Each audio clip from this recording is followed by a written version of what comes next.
Hello again, and thank you for tuning in to another Tale from the Table. That's a mouthful, isn't it? I'm your host, Philly Dips, and today, finally, after 2 weeks' time, we're right back with the crew of the Queen's Gambit, exploring what happened on their campaign and their quest. So you may recall from last time, the crew had gotten themselves shipwrecked on an island, and they were all split up after a horrible accident in a rowboat. Here's the situation. So we have Enzio and Gesh together on a single island. We have Chikaliku, who is set up camp on the west coast of the island, and we have Gorin, who has set up camp on the north side of the island. So it's pretty exciting. I did this when I said west because I'm stupid. So it's this. This is the west side. Okay, awesome. So let's start with Gesh and Enzio, shall we? After they had met up on the island after their little swimming incident, they got together and decided to progress further into this smaller island that was off the south coast of the main island.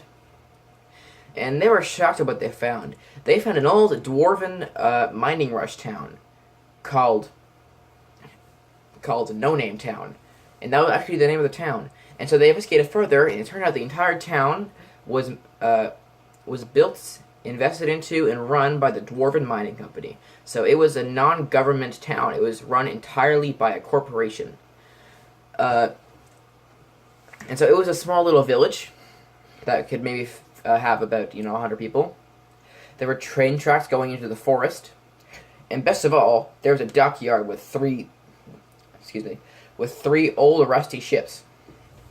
And they're like, gee, we can use those. So they make their way through the town, looting a few houses, nothing really of interest, and they make it to the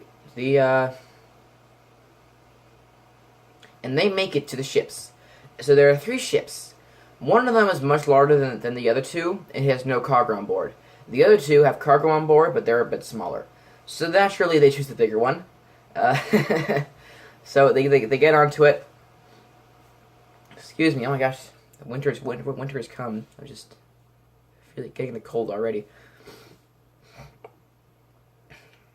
They board that ship, and they're like, okay, what do we do? And so, meanwhile, as they're trying to figure out the controls, Chikaliku, who got himself into a quicksand dilemma, but then escaped and then set up camp, he encounters several Sahugins. And if you remember, Sahugins were half of the desert island's population. They were their own rogue tribe who lived by their own principles and lived off the land. And then he's like, oh crap! And so he puts his hand up. He didn't have any of his gear with him. It was all rusted and destroyed. He's like, okay, yeah, no, I surrender. All right, what do you need? So they take him to their camp, and they hold him as prisoner. And he sits there for about 3 hours, not 3 hours, like maybe an hour. And then he's brought out again, and he sits before the Sahugin chief. And he's like, traveler, what is your business on the island? And he's like, we are shipwrecked here. Our business is our own. And, it was very Lord of the Rings. He's like, okay, all right. Listen, surely you have heard of Sheol, the dragon who rules this island. Yes, we have met several encounters with her. Well, we wish to destroy her too, and we would like your aid to take her down. And it's like, okay, great, awesome. So yeah, sorry about the rough treatment. You can never be too careful these days. What with all of the dangers running around. It's like, oh, of course. And so they sit for a while, and it's like, okay, well, I don't know where my friend is. So maybe you could help us find him. Oh yes, maybe. So where do you think he was? Oh, I don't know. He's somewhere on the island. Last time I saw, he was in. And then they hear a large from the ship's horn that Enzio and Gesh had blown by accident. as they're trying to figure out how to fire up the damn thing, and like, oh crap, oh that wasn't a good thing. We probably just gave away our position to everybody on the island. And it's like, not to worry, we we are intelligent. We will get this ship started up if it's the last thing we do. And of course, Gorin. Gorin, don't worry, we didn't forget about him. He's on the north side of the island. He faintly heard the noise of the horn. He's like, okay, you know what? I'm gonna jog it. And so he starts jogging. So like, if this is the island, like the smaller island with the ships is here, and Gorin is like here. So he just decides, okay, I'm gonna do the 10K job. Let's do it, or 12K job. Let's do it. So he just starts jogging, and he jogs for quite some time, and eventually, through the magic of storytelling, he manages on like the southwest corner of the island here, like he managed to intersect with Chikaliku and the two Sawagins who are with him. Don't mind her. And he's like, okay, go, guys, you're here, perfect. Yeah. Hi, where were you? And they trade stories for a while. Oh wait, look, there's the ship. Gorin, Gesh and Enzio had fired up the ship, but they didn't really know how to control it because they don't really know how steam power works. They'd only been with doors for a very small amount of time, but they had a general idea.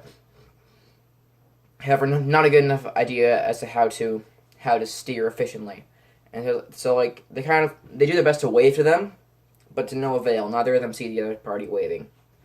So like, okay, well, you take this rowboat, and they bring out this rowboat, a good rowboat this time, not the crappy rowboat that they had gotten themselves almost killed in. Like, okay, awesome, let's go. They pile all into the rowboat, so there were 4 of them total, 2 Sawagins, along with Chigaliku and Gorin. And they start to row out to the ship. And eventually they do spot them. However, so it's like, hey guys, come on to our ship, look how great it is. And then they see it off in the distance, the silhouette of Shield coming down. She had heard the noise of the horn, and she was coming down to make waste of them. And say, okay, guys, hurry! We have a fight to have. And so they get on, they climb up, and the Sawagins like, okay, what's the situation? And they're like, dragon. And so okay, oh crap, a dragon. All right, let's prepare for battle.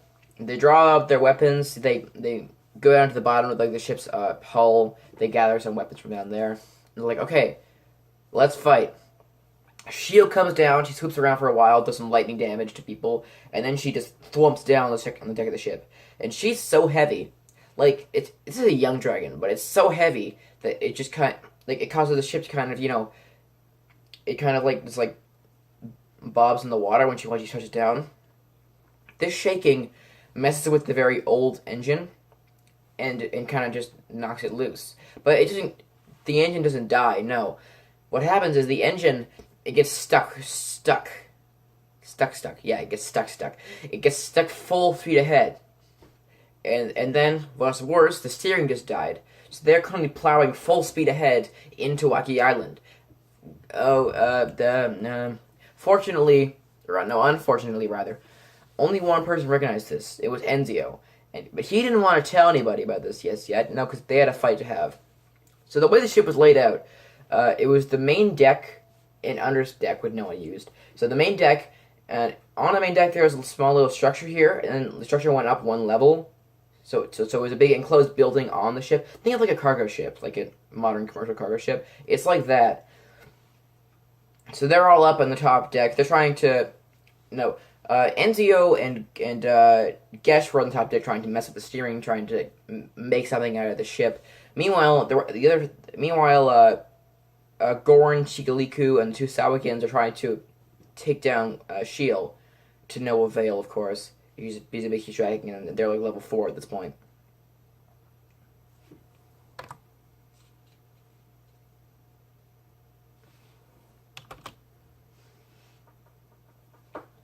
But they try anyway.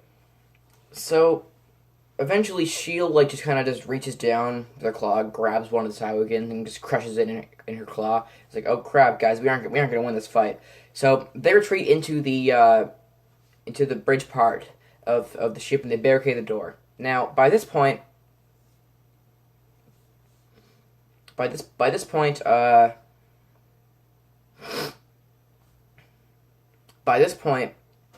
very close to the island. And like, okay, guys, may just brace for impact. They all like assume brace positions. But then Shield kicks down the door, breaks off parts of the walls, and charges inside, and with the intent of destroying her foes. She grabs the Sahuagin, lightning bolts it, and turns it into crispy, like a fish, like fish and chips. And it's like, he's dead. He's been fried. And so they charge up the stairs and like, okay, guys, the Sahuagins are dead. What do we do? And then they see like they have about 5 seconds before they hit the island. Okay, just hold on tight. She'll might get hurt by this crash, and so they all hold on tight. The ship beaches onto the island and goes up. It goes up all the way. Like they had some serious momentum, and it goes up all the way onto the beach. And Shield, of course, is not injured. However, but she breaks out and she flies away, leaving her prey to die. And they're like, oh crap, what do we do now? The more observant among them, Shigaliku, notices that Shield has flown over down the island, and in the general direction of where Emily and Daniel's fort is, or where Emily and Goran's fort is, where Emily and Daniel are currently. And they're like, oh crap, guys, she's going for them. So they all just kind of Naruto sprint into the woods to try to get to them as fast as possible. That's all for this time. I wonder what will happen next. Let's find out next week on Tales from the Table.